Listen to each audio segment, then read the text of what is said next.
अब हम बात करना चाहेंगे the most common problem in India today, thyroid पर। क्या ये लगातार बढ़ता जा रहा है? अगर बढ़ता जा रहा है, बहुत कॉमन बन गया है, तो क्यों? इसके क्या कारण हैं? बचाव की बात हम कुछ देर बात करेंगे। सबसे पहले आते हैं, ये क्यों बढ़ रहा है?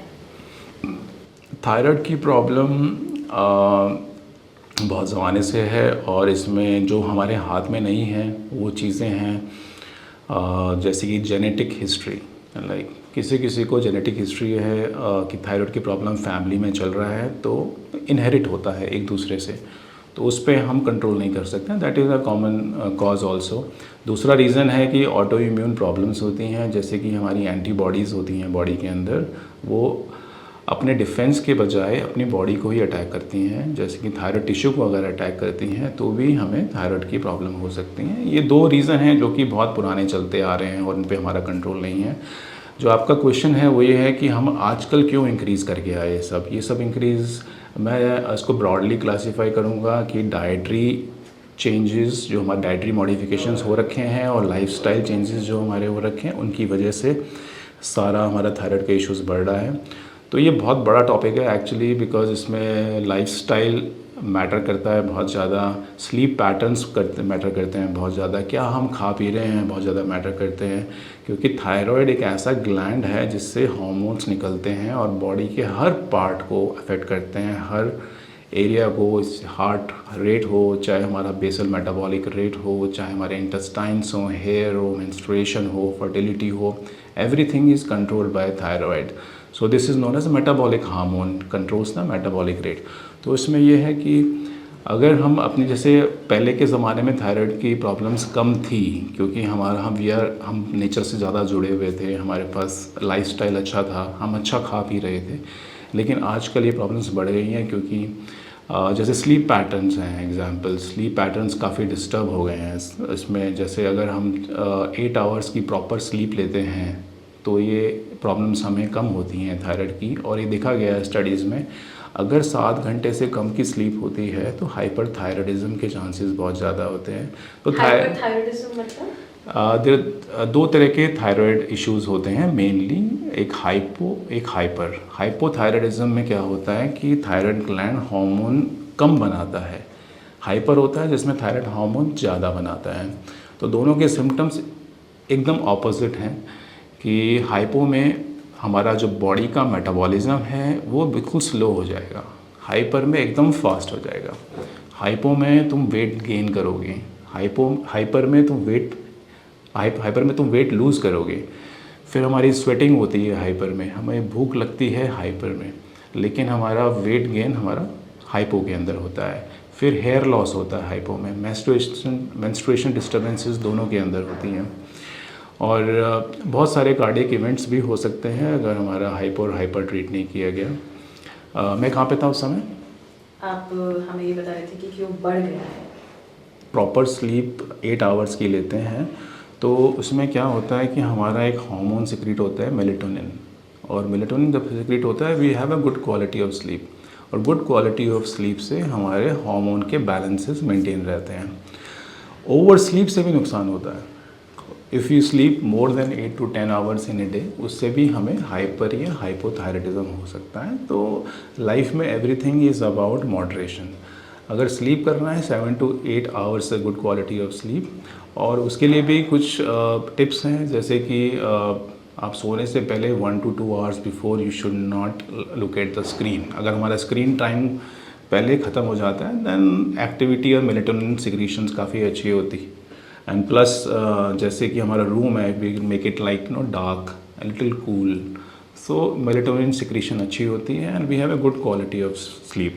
तो क्वालिटी ऑफ स्लीप अगर अच्छी है तो ओवरऑल तो सब कुछ अच्छा ही रहता है, इवन थायराइड में इम्पैक्ट बहुत अच्छा होता है। सेकेंड चीज़ हमारा लाइफस्टाइल हमारा बहुत ख़राब हो चुका है। एज यू एवरीवन नोज़ कि हम ऑफिस में रहते हैं, बैठे रहते हैं, सीडेंट्री हैं। सीडेंट्री मतलब बैठे हुए हैं, एक्सरसाइज नहीं कर रहे हैं। जब भी हम लाइफ में एक्सरसाइज नहीं करते हैं तो उससे क्या होता है कि हमारा there are more chances of hypothyroidism, हम इनएक्टिविटी में चले जाते हैं। और एक्सरसाइज करने से हमारा हार्मोन लेवल, हार्मोन बैलेंस ठीक रहता है। और एक्सरसाइज के बारे में अगर बात करेंगे तो एक्सरसाइज भी मॉडरेशन में होनी चाहिए। जैसे कि low impact exercises just like कि आप वॉक करने चले गए, ब्रेस्ट वॉकिंग 30 मिनट्स 45 मिनट्स, थोड़ी योगा कर लिया। जिमिंग वगैरह करते हैं या फिर मोटे लोग ऐसा कुछ करते हैं तो फिर हाइपर की तरफ हमारा जा सकता है। तो जो भी करते हैं हम मॉडरेशन में करना चाहिए। और डाइटरी चेंजेस, डाइटरी में हम क्या खाते हैं, जंक फूड अगर हम ज़्यादा इस्तेमाल करते हैं तो प्रॉब्लम हो सकती है। लेकिन इसमें हमारा जो एक मेन कंसर्न है कि थायराइड जो ग्लैंड है वो एक न्यूट्रिएंट बेस्ड ग्लैंड है, उसको न्यूट्रिएंट्स चाहिए। न्यूट्रिएंट्स कहाँ से मिलते हैं हमको? वेजिटेबल्स से, फ्रूट से, sea food if you are non vegetarian, egg से। ये सारी चीज़ें अगर लेते हैं तो हमारा थायराइड ढंग से काम करता है। If we stay on junk food फिर से हमारे थायराइड इम्बैलेंसेस हो सकते हैं।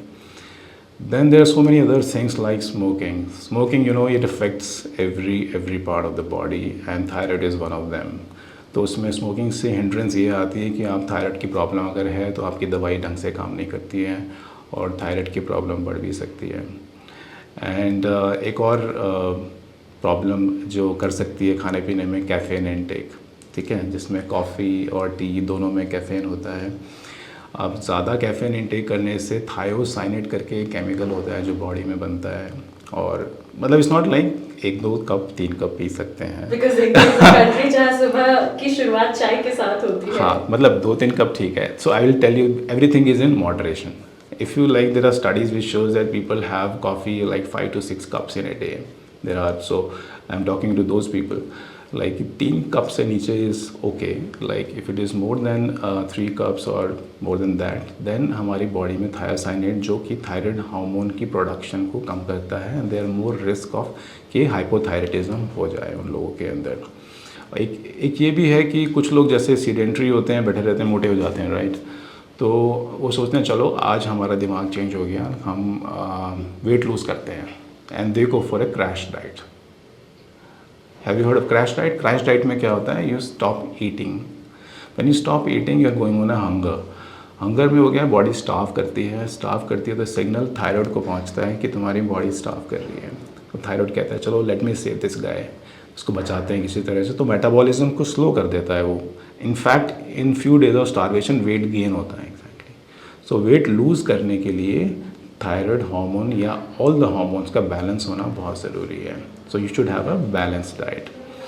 लास्टली एक स्ट्रेस फैक्टर भी होता है। Stress factor, there is poor stress management among people. I know work pressure बहुत ज़्यादा है, सबके ऊपर होता है, हमारे ऊपर भी है, सबके ऊपर है। This is a part and parcel of the ये जो नया वर्ल्ड है। How doctors manage stress? Difficult it's difficult to manage stress because patients की एक्सपेक्टेशंस और surgeries, post-operative care is difficult to manage, but yes, we can manage stress also. Stress कैसे manage कर सकते हैं कि जैसे हम ऑफिस गए हैं, काम कर रहे हैं, but once you come back you should not be in the office, your mind is in the office, then you are in that loop of working. तो उस विशियस लूप से बाहर निकल के उसके बारे में सोचना चाहिए। You take care of your family, body को काम करना है, do whatever you feel like to do, जिसमें तुम्हारी हॉबी हो, maybe playing sports, go out for a walk, run, everything, meditate, do all this things that can relieve your stress. Stress ज़्यादा होता है अगर लगातार बना रहेगा, उसको ब्रेक नहीं मिलेगा, then we produce lot of bad hormones like cortisol, epinephrine. इसकी वजह से थायराइड हाइपोफंक्शन हो जाता है, that can create more problems, ये ज़्यादा प्रॉब्लम क्रिएट करता है।